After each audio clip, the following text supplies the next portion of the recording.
لا شريك له ونشهد أن محمدا عبده ورسوله أما بعد فأعوذ بالله من الشيطان الرجيم بسم الله الرحمن الرحيم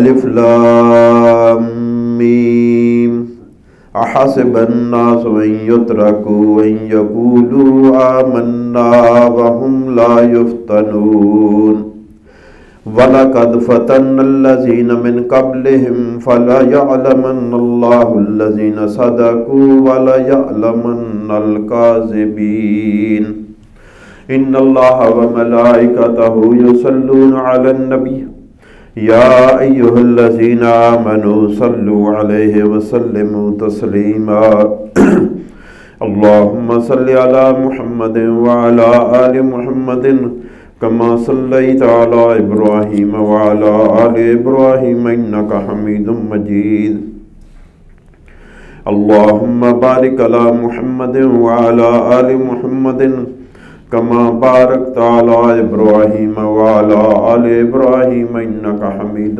مجيد الحمدللہ ثم الحمدللہ۔ اللہ پاک کا بے حد بے حساب بے شمار احسان ہے، اس نے ہمیں جمعۃ المبارک کی نماز کی حاضری نصیب فرمائی۔ اللہ تعالیٰ اپنے فضل و کرم سے ہماری یہ حاضری قبول فرمائے اور اسی حاضری کو ہمارے لیے دونوں جہان میں خوشیوں کا، خوشحالیوں کا، خیر و برکت کا اور آسانیوں کا ذریعہ بنائے، آمین یا رب العالمین۔ دنیا میں پریشانیاں زندگی کا حصہ ہیں۔ ہر شخص کو ہر لیول پر کوئی نہ کوئی پریشانی رہتی ہے اور یہ زندگی کا حصہ اور خاصہ ہے۔ ہم ان باتوں سے پریشان ہو کر اب تو گھبرا کے کہتے ہیں کہ مر جائیں گے، مر کے بھی چین نہ پایا تو کدھر جائیں گے۔ اب دیکھتے ہیں آئے روز خودکشیاں ہو رہی ہیں۔ خودکشی کیوں کرتے ہیں لوگ؟ ان تکلیفوں کو سمجھتے ہیں کہ ہماری برداشت سے باہر ہوگی، لہذا جی اب پدھارتے ہیں اگلے جہان کو۔ اور حرام عمل کا دیکھیں کیسی بدقسمتی کی بات ہے کہ زندگی کا آخری عمل بندے کا وہ حرام کا ارتکاب کر کے جا رہا ہے، خودکشی کر کے۔ دین کیا کہتا ہے، قرآن کیا کہتا ہے، سنت کیا کہتی ہے کہ یہ جو تمہاری پریشانیاں ہیں، یہ جو تمہارے غم ہیں، یہ جو تمہارے اوپر مصیبتیں ہیں، یا یہ جو تمہیں صحت ہے، تندرستی ہے، فراغت ہے، خوشحالی ہے، یہ کیا ان کا معاملہ دین کی نظر میں کیا ہے؟ یاد رہے زندگی پوری آزمائش ہے، یعنی یہ سکون کا مقام نہیں ہے کہ دنیا میں ہم سکون کرنے کے لیے نہیں، یہ غلط فہمی ہے۔ دنیا میں ہم کام کرنے آئے ہیں۔ کیا کرنے آئے ہیں؟ دنیا میں ہم کام کرنے آئے ہیں، آرام کرنے نہیں آئے۔ آپ تقسیم کر لیں 24 گھنٹوں میں سے کتنے گھنٹے نیند ہوتی ہے؟ 6-7 گھنٹے یہ آرام ہے، باقی کتنے گھنٹے ہوتے ہیں یہ سارا کام ہے۔ یہ الگ بات ہے کہ ہم بیٹھے ہوئے ہیں جی بھائی سعودی عرب میں، میں ادھر، آپ کیا کرتے ہیں جی بھائی کینیڈا میں، آپ کیا کرتے ہیں جی بھائی امریکہ میں۔ سب سے نکمی قوم پاکستانی ہو گئی ہے، ہاتھ ہلانے کو دل ہی نہیں کرتا، بس مجبوری سے ایک موقع پر ہاتھ ہلاتے ہیں لقمہ اٹھانے کے لیے۔ اللہ تعالیٰ نے دین میں کیا مقام دیا ہے؟ زندگی امتحان ہے، چاہے آپ کو تندرستی ہے، اللہ نے نوازا ہے خوشیوں سے، خوشحالیوں سے، آسانیوں سے، عزت سے، فراوانیوں سے، وسعتوں سے، یہ بھی امتحان ہے۔ چاہے دکھ ہے، تکلیف ہے، مصیبت ہے، پریشانی ہے، غم ہے، فکر ہے، تنگ دستی ہے، بیماری ہے، یہ بھی امتحان ہے۔ اور امام راغب اصفہانی رحمۃ اللہ علیہ نے مفردات القرآن میں لکھا ہے کہ حضرت عمر رضی اللہ تعالیٰ عنہ کا قول لکھا ہے، انہوں نے فرمایا، حضرت عمر رضی اللہ تعالیٰ عنہ نے بُلِينَ بِالضَّرَّاءِ فَصَبَرْنَا، ہمیں تکلیفوں کی بھٹی میں ڈالا گیا اور ہم صبر کر کے کامیاب ہو گئے۔ بُلِينَ بِالضَّرَّاءِ، ہمیں تکلیفوں سے آزمایا گیا، ہمیں دکھ دے کر آزمایا گیا، ستا کر آزمایا گیا، پریشانیاں نازل کر کے آزمایا گیا، فَصَبَرْنَا، ہم نے صبر کیا اور کامیاب ہو گئے۔ لیکن وَبُلِينَ بِالسَّرَّاءِ فَلَمْ نَصْبِرْ، جب ہمیں خوشحالیوں میں ڈالا گیا تو ہم ناکام ہو گئے، پھر صبر پر قائم نہ رہ سکے۔ تو دین کو سمجھنا ہے کہ دین کیسی رہنمائی کرتا ہے۔ حضرت علی رضی اللہ تعالیٰ عنہ کا قول لکھا انہوں نے مفردات القرآن میں، امام راغب اصفہانی رحمۃ اللہ علیہ نے، حضرت علی رضی اللہ تعالیٰ عنہ فرماتے من وسع علیہ دنیا فلم یعلم انہ قد مکر بہ، جس کو دنیا کی وسعت دے دی گئی، دنیا کی آسانیاں دے دی گئی، خود دنیا کی خوشحالیاں عطا کر دی گئی، عزت ہے، مقام ہے، مرتبے ہے، آؤ بھگت ہے، عزت ہے، جلال ہے، اقتدار ہے، اختیار ہے، صحت ہے، تندرستی ہے، ڈگریاں ہیں، کاروبار ہے، جگیر ہے، مالدار ہے، من وسع دنیا فلم یعلم انہ قد مکر بہ، لیکن اس کو یہ نہ پتا چلا کہ یہ میرا امتحان ہے۔ فرمایا اس میں عقل ہی نہیں ہے جو پہچان نہ سکا کہ میں تو امتحان میں ہوں۔ جیسا کہ ہم دکھ میں، سکھ میں، پریشانیوں میں مبتلا جب ہوتے ہیں تو پتہ ہی نہیں چلتا، کیا کچھ منہ سے نکل جاتا ہے۔ اللہ تعالیٰ فرماتے، میں نے آپ کے سامنے آیت پڑھی ہے سورہ عنکبوت کی پہلی 2 آیت، الف لام میم حروف مقطعات، احسب الناس ان یترکوا ان یقولوا آمنا وهم لا یفتنون، کیا سمجھ رکھا ہے لوگوں نے کہ صرف لا الہ الا اللہ، آمنا باللہ، ہم اللہ پر ایمان لیا، لا الہ الا اللہ محمد رسول، اتنا کہنے پر چھوڑ دیا جائے گا ان کو، وہ ہم لا یفتنون، امتحان نہیں لیا جائے گا۔ کیا سمجھ لیا؟ ایمان اور عقیدے، عمل اور طرز زندگی کی صحیح تربیت تو اللہ کی کتاب کرتی ہے، اگر اس کو سمجھ کر پڑھا جائے۔ اگر اللہ کی کتاب کو سمجھ کر پڑھے تو دکھ نہیں رہتا، خوشی پر اتراتا نہیں پھر بندہ۔ کیوں؟ وہ کہتا ہے خوشی میرا کمال نہیں ہے، رب کی عطا ہے، شکر کا موقع ہے۔ بلکہ مجھے حدیث یاد آ گئی،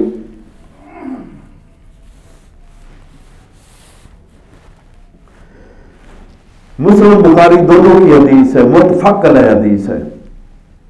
پھر آیت کی طرف آتا ہوں۔ اللہ کے رسول صلی اللہ علیہ وسلم نے فرمایا، عجبا للمؤمن، مومن کی بھی عجیب شان ہے، نرالی شان ہے، مومن کی نرالا مقام ہے، بڑا عجیب حال ہے مومن کا بھی، اس کے معاملات کا بھی۔ لا یقضی اللہ قضاء اللہ الا کان خیر اللہ، اللہ اس کے بارے میں، مومن کے بارے میں جو بھی فیصلہ کرے اس کے لیے وہ بہتر ہوتا ہے۔ اس کو بیماری میں مبتلا کرے اس کے لیے وہ اچھی ہے، اس کو خوشی میں مبتلا کرے اس کے لیے خوشی اچھی ہے، اس کا نرالا معاملہ ہے، اللہ نے بنا دیا مومن کا۔ آگے کیا ہے؟ ان اصابتہ ضراء صبر فکان خیر اللہ، اگر کوئی مصیبت پہنچے، تکلیف پہنچے، اس پر صبر کرے تو یہ مصیبت اس کے لیے بہتر ہے۔ وَإِنْ أَصَابَتْهُ سَرَّاءُ شکر، اور اگر کوئی کو خوشی پہنچے، کامیابی پہنچے اور اس پر اللہ کا شکر ادا کرے، فکان خیر اللہ، اس کے لیے یہ نعمت بہتر ہے۔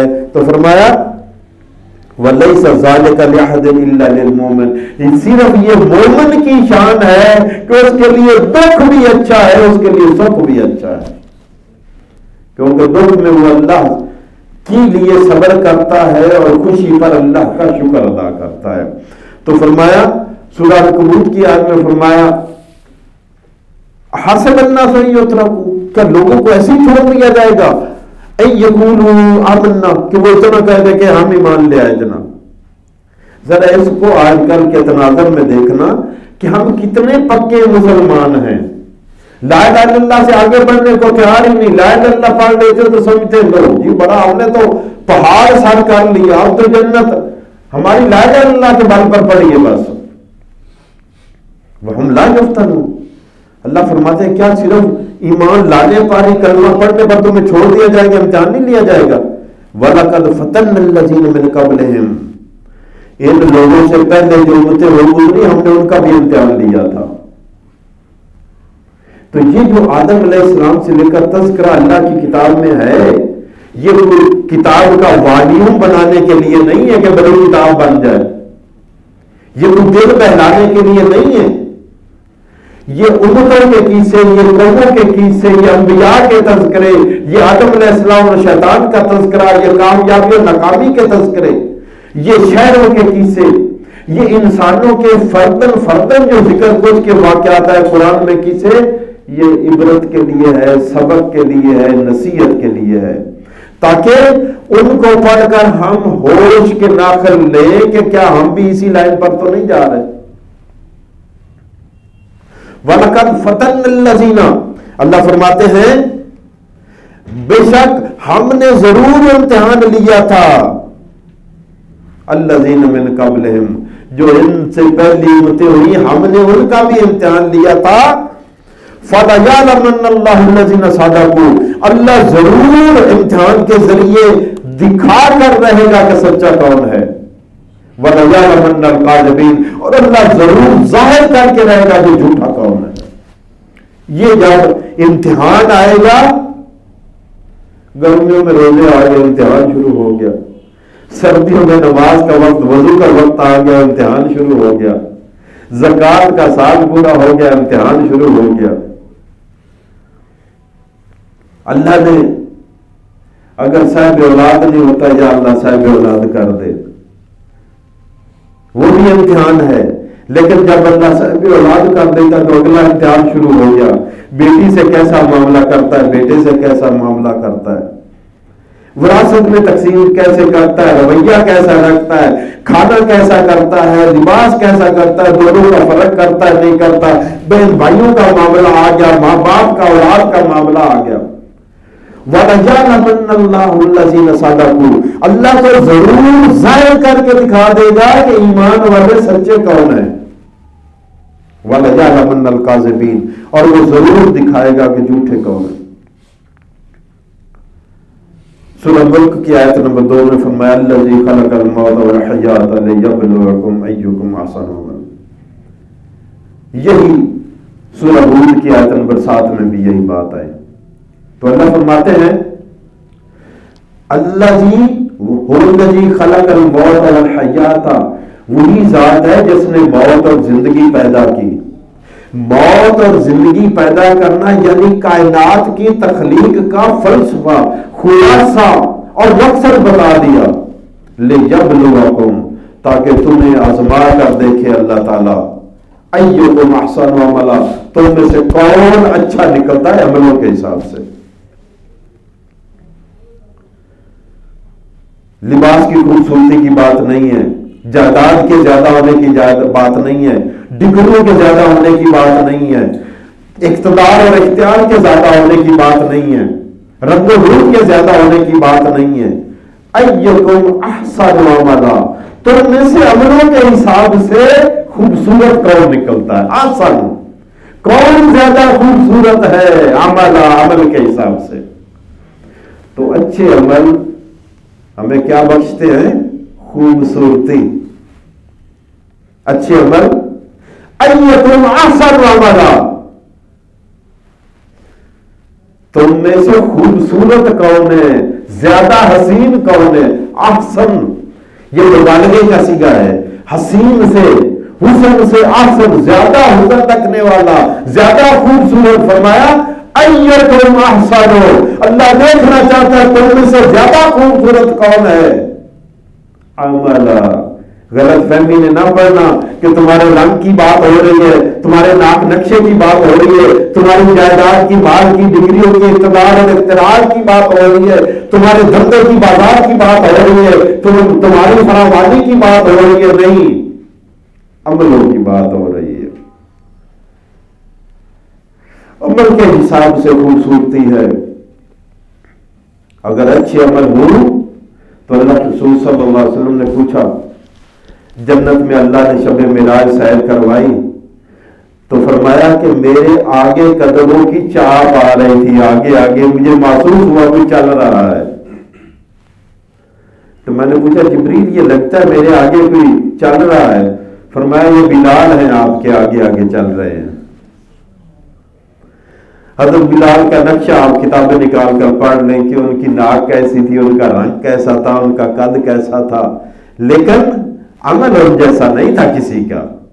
ایکم احسن عملا، اللہ کہتا ہے تمہاری خوبصورتی ہی عمل میں ہے، تمہارا حسن ہی عمل میں ہے.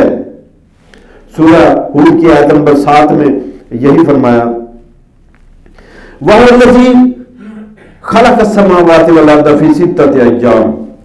لوگوں وہی تو ہے جس نے زمین آسمان کو 6 دنوں میں پیدا کیا.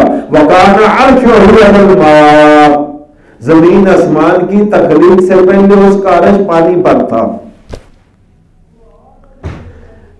اللہ کا عرش پانی پر تھا، پھر اس نے زمین اور آسمان کو پیدا کیا. وجہ بتا دی کہ یہ سسٹم کائنات کا بنایا کیوں. بڑے ہیں جی فلاں مقصد کے لیے بنایا، آپ تقریریں سنیں گے کتنے کہیں گے اس کے لیے، اس کے لیے، اس کے لیے، اس کے لیے. اللہ فرماتے ہیں وَهُوَ الَّذِي خَلَقَ السَّمَاوَاتِ وَالْأَرْضَ فِي سِتَّةِ أَيَّامٍ، وہی ہے جس نے 6 دنوں میں زمین اور آسمان کو یعنی کائنات کو پیدا کیا. وَكَانَ عَرْشُهُ عَلَى الْمَاءِ، اس وقت اس کا عرش پانی پر تھا. لِيَبْلُوَكُمْ أَيُّكُمْ أَحْسَنُ عَمَلًا، یہ تخلیق کائنات اس لیے کہ اللہ دیکھے کہ تم میں سے خوبصورت کون ہے.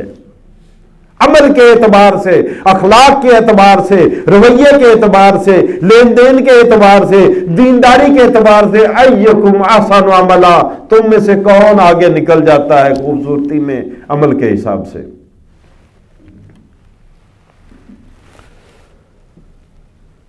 سورہ بقرہ کی آیت نمبر 214 میں فرمایا ام حسبتم ان تدخلوا الجنت،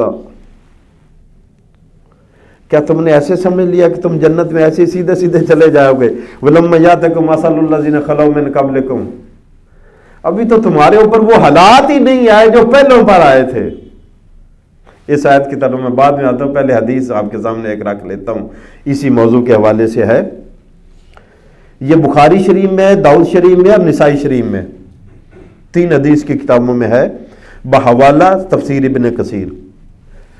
فرماتے صحابی کہتے شکونا الی رسول اللہ صلی اللہ علیہ وسلم لا تستنصر لنا، ہم نے شکوہ کیا اللہ کے رسول صلی اللہ علیہ وسلم کے پاس، مکہ میں کاش ہم سیرت پڑھیں کہ مکہ میں مسلمان ہونا کتنا آسان اور کتنا مشکل تھا. یہ تو حالات ایسے تھے کہ حضرت عمر رضی اللہ تعالیٰ عنہ کے ایمان لانے سے پہلے تک چھپ کر رہتے تھے مسلمان، نمازیں چھپ کر پڑھتے تھے. ایمان کا اظہار کرنا امتحان کو، بلا کو دعوت دینے کے برابر ہوتا تھا. تو کہتے ہم نے شکوہ کیا یا رسول اللہ، آپ اللہ کے رسول ہیں، اللہ سے دعا کرے اللہ ہمیں آسانیاں تھوڑی سی کر دے، بڑی مشکل میں ہے. اللہ تستنصر لنا، آپ اللہ سے ہمارے لیے مدد کیوں نہیں مانگتے. اللہ تدعو اللہ لنا، آپ اللہ سے ہمارے لیے دعا کیوں نہیں کرتے. قال رسول اللہ صلی اللہ علیہ وسلم نے فرمایا، اب جواب آیا، قال کان الرجل فی من قبلکم، سنو تم سے پہلے امتیں گزری، ان میں سے ایک امتی تھا، کیا ہوا، یحفر له فی الارض، اس کے لیے زمین میں گڑھا کھود دیا گیا. ایک امتی ایمان والا تھا، اس کا حال بیان کر رہے ہیں، وہ جو شکوے کر رہے تھے، تکلیفیں بڑھ گئیں، کفار مکہ کی اذیتیں بڑھ گئیں، ستانہ بڑھ گیا، جسم کو داغتے ہیں، داغ دیتے ہیں، تکلیف دیتے ہیں، تنگ کرتے ہیں، بلال حبشی جیسے پتھروں کے نیچے گرمی میں لیٹے ہوتے ہیں، گھسیٹا جاتا ہے، پتھر مارے جاتے ہیں، گالیاں دی جاتی ہیں، مقاطع کیا جاتا ہے، ان کو بے بس کیا جاتا ہے، ناک میں دم کر رکھا ہے۔ یا رسول اللہ آپ اللہ سے مدد کریں، اللہ سے مدد کی دعا کریں، اللہ سے مدد مانگے، استغاثہ کرے، فریاد کرے، ہمیں اللہ آسانیاں عطا فرمائے۔ تو فرمایا، سوال کا جواب آیا کہ سنو، تم سے پہلے جو امتیں تھیں وہاں پہ ایک امتی تھا، ایک مومن تھا، کیا ہوا؟ یوفر له فی الارض، زمین میں اس کے لیے گڑھا کھود دیا گیا، فیجعل فیہ، اس کو اس گڑھے میں دبا دیا گیا، فیجاء بالمنشار، پھر آری لائی گئی۔ بخاری شریف، ابو داؤد شریف، نسائی شریف کی روایت ہے، اس کو زمین میں گاڑ دیا گیا، آری لائی گئی، اور آری سر پر رکھ کر اس کو 2 ٹکڑے کر دیا گیا چیر کر، اور یہ چیرنا بھی اس کو ایمان سے ہٹا نہ سکا۔ تم کہتے ہو ہمیں مشکلات مکہ میں آ رہی ہیں، تم کہتے ہو ہم تو بڑے تنگ آ گئے۔ تو فرمایا فَيُجَاءُ بِالْمِنْشَارِ، آری لائی گی، فَيُوزَعُ عَلَىٰ رَأْسِهِ، اس کے سر پر رکھ دی گئی، فَيُشَقُّ بِاثْنَتَيْنِ، 2 ٹکڑے کر دیے گئے کاٹ کر، وَمَا يَصُدُّ ذَلِكَ عَنْ دِينِهِ، لیکن یہ آری کا کٹنا بھی اس کو دین سے روک نہیں سکا ہے، وہ کٹ تو گیا لیکن ایمان پر قائم رہا۔ فرمایا ایک اور مثال دی، فرمایا وَيُبْشَطُ بِإِمْشَاطِ الْحَدِيدِ مَا دُونَ اللَّحْمِ مِنْ عَظْمٍ أَوْ عَصْبٍ وَمَا يَصُدُّهُ ذَلِكَ عَنْ دِينِهِ، فرمایا ایسا بھی ہوتا تھا کہ ایمان والوں کے گوشت لوہے کی کنگھیوں سے ایسے ادھیڑ دیے جاتے، ہڈیاں ننگی کر دی جاتی، لیکن یہ بھی ان کو دین سے نہیں ہٹا سکتا تھا۔ ان کی ہڈیاں ننگی ہو جاتی، گوشت اتر جاتے، جلد پھٹ جاتی، لیکن وما یصدہ ذالک عن دینہ، یہ بھی اس کو دین سے ہٹا نہیں سکتا تھا۔ ولکنکم تستعجلون، حدیث کے آخر میں فرمایا لیکن تم زیادہ جلدی میں ہو، تم جلدی گھبرا جاتے ہو۔ تو فرمایا سورہ بقرہ کی آیت نمبر 214 میں فرمایا ام حسبتم ان تدخلوا الجنۃ، اے ایمان والوں کیا تم نے یہ سمجھ لیا کہ تم ایسے سیدھے سیدھے جنت میں چلے جاؤ گے؟ وَلَمَّا يَأْتِكُم مَّثَلُ الَّذِينَ خَلَوْا مِن قَبْلِكُم، ابھی تو تمہارے اوپر وہ حالات ہی نہیں آئے جو تم سے پہلے امتوں پر آئے تھے، ابھی تو وہ امتحان ہی تمہارے نہیں لیے گئے جو پہلوں کے لیے گئے تھے، ابھی تو تم پر وہ مشکلیں پڑی نہیں جو تم سے پہلے لوگوں پر پڑی تھی۔ ہم تو سردیاں آ جائیں تو وضو کرنا مشکل ہو گیا، بازار میں پورا ناپ کرنا ہمارے لیے مشکل ہے، منافع نہیں پورا آ رہا، ملاوٹ کرتے ہیں، دھوکہ دیتے ہیں، رشوت کھاتے ہیں، شراب بیچتے ہیں، افیون بیچتے ہیں، ہیروئن بیچتے ہیں، سودی کاروبار کرتے ہیں، لوگوں کے مال ہڑپ کر جاتے ہیں، پیٹ پھولتے جا رہے ہیں، کاروبار بڑھتے جا رہے ہیں، صبر کم ہوتا جا رہا ہے، صبر پھر بھی نہیں آ رہا۔ کیسے آئے گا؟ صبر سکھاتا ہے اللہ کی کتاب قرآن، صبر کی تعلیم دیتا ہے رب کائنات، اور رب کائنات نے اپنا دین نازل کیا اپنی کتاب قرآن میں، اور اس قرآن کو کہا کہ اس کو پڑھو، سمجھو، سیکھو، عمل کرو اور اپناؤ۔ یہ جو ہمارا رویہ ہے اللہ کی کتاب کے ساتھ کہ اس کو قسمیں اٹھانے کے لیے ہم نے رکھ لیا، یہ کتاب اس لیے نہیں آئی ہے، یہ ہمارا نصاب زندگی ہے، یہ ہمارا نصاب زندگی ہے کہ تم نے قتل آ گیا ہماری زندگی کا۔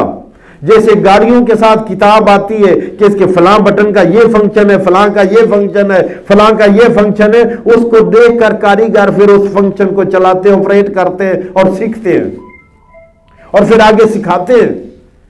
یہ قتل آ گیا میری مومن کی زندگی کا، میری زندگی کا، آپ کی زندگی کا، کہ یہ نصاب زندگی ہے کہ تم نے زندگی کیسے بتانی ہے، تمہارے لیے کھانے کے لیے کیا جائز ہے اور کیا ناجائز ہے، کیا بولنا جائز ہے، کیا بولنا ناجائز ہے۔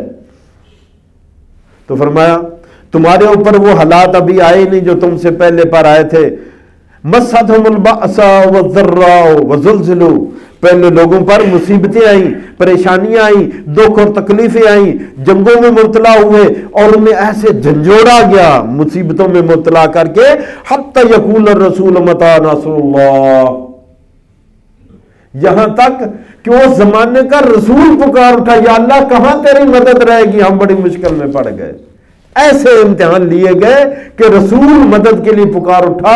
جب رسول نے پکارا کہ یا اللہ بڑی مشکل ہوگی، مدد میں مدد چاہیے، تو الا ان نصر اللہ قریب، تو جواب آ گیا کہ مدد تو بڑی قریب ہے۔ موسیٰ علیہ السلام مصر سے نکلے ہیں بنی اسرائیل کو لے کر، اب پیچھے دیکھا ہے تو لشکر ہے فرعون کا، آگے دیکھا ہے تو سمندر ہے، نہ جائے دفتر نہ پائے ماندن، کہاں جائیں کیا کریں۔ ایسے اللہ امتحان لیتا ہے۔ موسیٰ علیہ السلام کون تھے؟ کلیم اللہ، جن سے اللہ نے کلام کیا، اب ان کو امتحان میں کھڑا کر دیا ہے، اور قوم کہتی کہ موسیٰ مارے گئے۔ اس سے تو بہتر تھا کم از کم زندہ تو تھے، غلامی کی زندگی تھی، لیکن بہتر تو تھی آج تو مارے گئے، آگے جائیں تو غرق ہو جائیں گے، اگر ادھر ہی کھڑے رہے تو فرعون قتل کر ڈالے گا، مارے گئے۔ تو موسیٰ علیہ السلام نے فرمایا میرا رب میرے ساتھ ہے، وہ مجھے ضرور رستہ دے گا۔ جب اللہ کے نبی نے اپنے یقین کا اظہار کیا تو اللہ نے وہی نازل کی کہ موسیٰ اپنی لاٹھی مارو، ابھی رستہ بن جائے گا۔ تو امتحان چل رہا تھا نا، آزمائے جا رہے تھے کون کون سی بولی بولتا ہے، تو ہر بندہ اپنے ایمان کے حساب سے بولتا ہے۔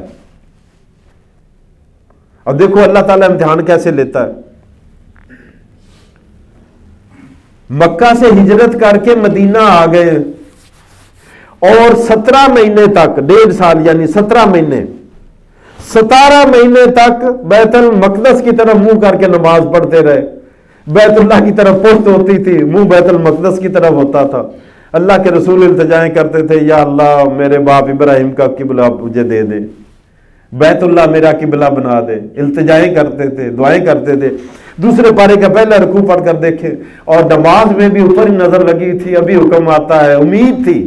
یہی مومن کا ایمان ہے، الایمان بین الخوف والرجاء۔ ایمان نام ہی اس چیز کا ہے کہ اللہ کا خوف بھی مد نظر رہے اور اس سے امید بھی لگائے رکھو، اور نماز کے دوران ہی اللہ کا حکم آ گیا کہ قبلے کی طرف مڑ جاؤ، جو آپ کو پسند ہے۔ اللہ نے وہ قبلہ بدل دیا۔ اچھا، اللہ چاہتا نماز سے آگے پیچھے بھی حکم آ سکتا تھا، کبھی سوچا کہ نماز کے دوران کیوں آ گیا؟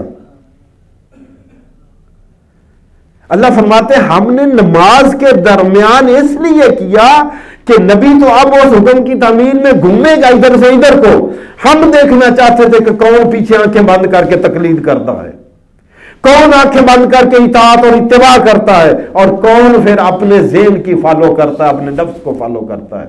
ہم امتحان لینا چاہتے تھے کون مانتا ہے کون نہیں مانتا۔ تو یہ زندگی پوری امتحان ہے۔ اللہ کے نبی صلی اللہ علیہ وسلم نے فرمایا اشد الناس بلاء انبیاء ثم الصالحون ثم الامثل فالامثل من الناس، فرمایا دنیا میں سب سے زیادہ سخت امتحان نبیوں کا ہوا ہے۔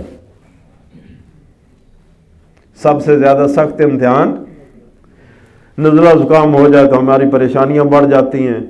میں مومن کہتا ہوں نزلہ زکام میں سب سے پہلی قربانی کس کی ہوتی ہے؟ نماز کی۔ جی کہ میری طبیعت نہیں صحیح، ہاں جی نماز میں نہیں پڑھ رہا، میری طبیعت نہیں صحیح۔ اب نزلہ زکام کوئی بھی کسی بھی لیول کی نزلہ زکام سے کرونا اور کینسر تک اور ایڈز تک بیماری ہے، اس کو مد نظر رکھ کے حضرت ایوب علیہ السلام کی کہانی پڑھ لیں، ان کا تذکرہ پڑھے، بیماری والے کو ایک دم سے سکون آ جائے گا، ایک دم سے سکون آ جائے گا۔ کسی پیارے کے بچھڑنے کے دکھ والے کو یعقوب علیہ السلام کی سورہ یوسف پڑھے، پتہ چل جائے گا کہ یہ میرے ہی امتحان نہیں ہے، انبیاء کے امتحان ہوتے رہے ہیں۔ فرمایا اشد الناس بلاء انبیاء، اللہ کے نبی صلی اللہ علیہ وسلم نے فرمایا سب سے زیادہ سخت امتحان انبیاء کا لیا گیا۔ یہ مسند احمد میں، ترمذی، نسائی، ابن ماجہ، ابن حبان 5 کتابوں کے حوالہ سے یہ حدیث کی بات کر رہا ہوں۔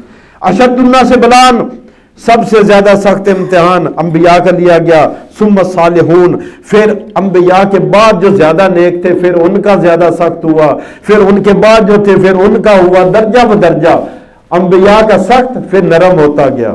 یعنی یہ ایمان کے حساب سے ہے، جتنا بندے میں ایمان ہے، جتنا ایمان خالص ہے اتنا ہی امتحان خالص۔ کیوں؟ ڈگری بھی خالص ملنی ہے، مقامات عالیہ جو جنت میں ملنے ہیں وہ بھی خالص ملنے ہیں۔ فرمایا سب سے زیادہ انبیاء کے امتحان لیا گیا، وَمَا يَزَالُ الْبَلَاءُ بِالْعَبْدِ حَتَّى يَمْشِيَ عَلَى ظَهْرِ الْأَرْضِ لَيْسَ عَلَيْهِ خَطِيَّةٌ، آخری حصہ حدیث کا۔ فرمایا بندے کے ساتھ کوئی نہ کوئی پریشانی لاحق رہتی ہے، حتیٰ کہ ان پریشانیوں کی برکت سے اس کا کوئی گناہ باقی نہیں بچتا۔ وہ بندہ زمین پر چل رہا ہوتا ہے، اس کے بدن پر کوئی گناہ ہی نہیں ہوتا۔ اچھا، تو یہ پریشانیاں رحمت بن کر آئیں یا مصیبت بن کر آئیں؟ ہم تو کہتے ہیں کہ مصیبت ہے، دین کہتا ہے رحمت ہے۔ اللہ آزماتا ہے، وَلَنَبْلُوَنَّكُمْ بِشَيْءٍ مِّنَ الْخَوْفِ وَالْجُوعِ وَنَقْصٍ مِّنَ الْأَمْوَالِ وَالْأَنفُسِ وَالثَّمَرَاتِ وَبَشِّرِ الصَّابِرِينَ الَّذِينَ إِذَا أَصَابَتْهُمْ مُصِيبَةٌ قَالُوا إِنَّا لِلَّهِ وَإِنَّا إِلَيْهِ رَاجِعُونَ۔ ضرور آزمائیں گے، تاکیداً۔ کتنی بار قرآن میں آپ پڑھ کر دیکھ لیں، میرے سامنے کوئی 20-25 کے مقامات پڑے ہیں جو میں نے لکھ کے رکھے ہیں، جو اللہ تعالیٰ فرماتا ہے کہ تمہارے امتحان لیے جا رہے ہیں، زندگی امتحان کے لیے، تخلیق کائنات کی وجہ یہ امتحان ہے تمہارا کہ تم میں سے اچھا کون بنتا ہے۔ تو فرمایا ضرور بر ضرور ہم تمہارا امتحان لیں گے، کسی کو مال کا نقصان، کسی کو صحت کا نقصان، کسی کو جان کا نقصان، کسی کو فصل کا نقصان، کسی کی کھاد کا امتحان۔ آج کل تازہ ترین امتحان چل رہا ہے نا، کھاد کا امتحان، کبھی گندم کا امتحان، کبھی آٹے کا امتحان، کبھی چینی کا امتحان۔ اللہ آزما رہا ہے کہ بندے اپنے ایمان کی کیا کیا کیفیت ظاہر کر رہے ہیں۔ چینی مہنگی کرنے سے کتنی مخلوق مار گئی، کوئی اعداد و شمار ہے کسی کے پاس؟ آٹا مہنگا کرنے سے، ذخیرہ اندوزی کرنے سے کتنی مخلوق مار گئی ہے۔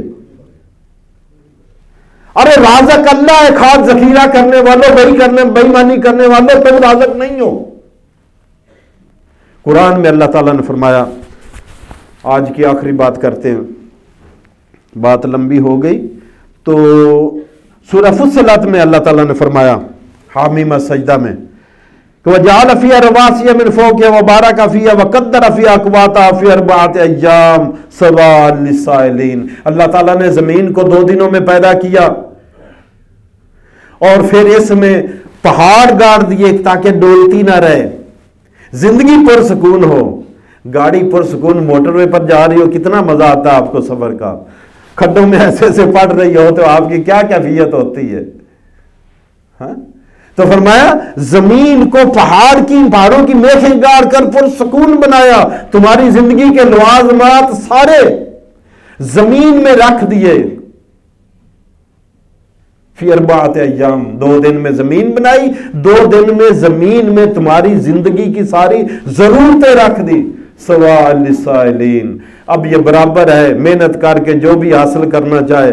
ہمارے ہاں تو سونا بھی نکل آیا تو کرتے، کسی کو کہتے جی ہمیں نکال دینا، ہمارے گھر میں سونا نکل آیا۔ ہمارے گھر سے دیکھنا پیٹرول کس کس گھر میں ہے، کہیں سے نکال دو۔ اتنے بے بس اور اتنے لاچار اور اتنے بزدل اور اتنے کمزور علمی اور عملی لحاظ سے مسلمان کبھی نہیں تھے جتنے آج بن گئے ہیں۔ ماں کو کہتا ہے مجھے پانی پلاؤ، جس کے قدموں میں جنت ہے اس کو کہتا ہے مجھے پانی پلاؤ۔ کیا ہم نے سیکھا ہے دین سے؟ دین عمل سکھاتا ہے کہ مرتے دم تک تمہارا امتحان ہونا ہے، ہر رویہ تمہارا امتحان ہے۔ اولاد کے لیے ماں باپ امتحان ہے، ماں باپ کے لیے اولاد امتحان ہے، اولاد نہیں ہے تو پھر بھی امتحان ہے، اولاد ہے تو پھر بھی امتحان ہے، صحت ہے تو پھر بھی امتحان ہے، بیماری ہے تو پھر بھی امتحان ہے، مال و دولت سے مالا مال ہے تو پھر بھی امتحان میں ہے، اور اگر تنگ دست ہے تو پھر بھی امتحان میں ہے۔ الذی خلق الموت والحیات، اس نے زندگی اور موت کا یہ سلسلہ بنایا اسی لیے، لیبلوکم، تاکہ وہ تمہیں آزمائے، ایکم احسن عملا، کہ تم میں سے کون خوبصورت بنتا ہے اپنے عملوں کے حساب سے۔ اسی سلسلے میں مغرب کی نماز کے بعد انشاءاللہ درس قرآن اللہ کے دین کو سیکھنے کے سلسلے میں حاضری ہوگی۔ کوشش کرے حاضر ہونے کی، اللہ تعالی ہمیں ہدایت نصیب فرمائے اور ہمیں آسانیاں عطا فرمائے، آمین یا رب العالمین۔